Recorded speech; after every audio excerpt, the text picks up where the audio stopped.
बिहार चुनाव के नतीजों के बाद अब एनडीए सरकार बनाने की तैयारी में है। तो विपक्ष यानी कि महागठबंधन और उसमें भी राष्ट्रीय जनता दल ने अपने नेता विपक्ष प्रतिपक्ष को चुन लिया है।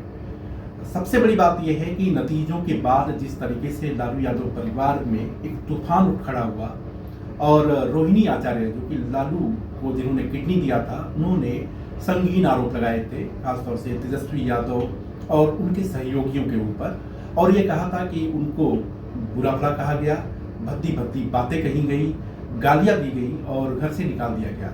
इन सब के बीच सबकी नज़र इस बात पर टिकी थी कि लालू प्रसाद यादव क्या कुछ कहते हैं। तो उन्होंने बयान भी दिया कि देखिए, ये उनके परिवार का मसला है और वो अपने परिवार के मसले को सुलझा लेंगे। यानी कि वो खुल करके अपनी बात उन्होंने रखी कि जो भी पारिवारिक विवाद है या जो बातें सामने आई हैं वो उनके संज्ञान में है और उसको वो निपट लेंगे। इसमें किसी और को दखल देने की जरूरत नहीं है। आपको बता दें कि जब बिहार चुनाव के नतीजे आए और महागठबंधन 50 के भी आंकड़ों को नहीं छू सका, तो उसके बाद आरोप प्रत्यारोप का दौर शुरू हुआ। कहा यह जाता है कि लालू यादव अपने परिवार के संग बैठे हुए थे और वहाँ पे तेजस्वी और रोहिणी के बीच में इन्हीं सब चीज़ को लेकर के झड़प हुई। और झड़प इस बात को लेकर के हुई कि जब तेजस्वी ने ये कहा कि इस पूरी हार के लिए तुम जिम्मेदार हो, यानी कि रोहिणी आचार्य की तरफ वो इशारा कर रहे थे, तुम्हारी हाय लग गई, मतलब तुम्हारा श्राप जो है लग गया और हम किसी बेहतर नतीजे पर नहीं पहुंच सके।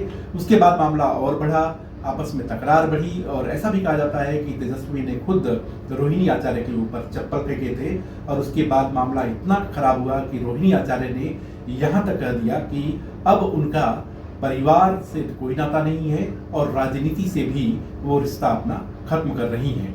तो यह वीडियो आपको कैसा लगा, आप अपने कमेंट को इनबॉक्स कर सकते हैं। साथ ही साथ अगर आपने हमारे चैनल को लाइक, शेयर और सब्सक्राइब नहीं किया है तो लाइक, शेयर और सब्सक्राइब करिए।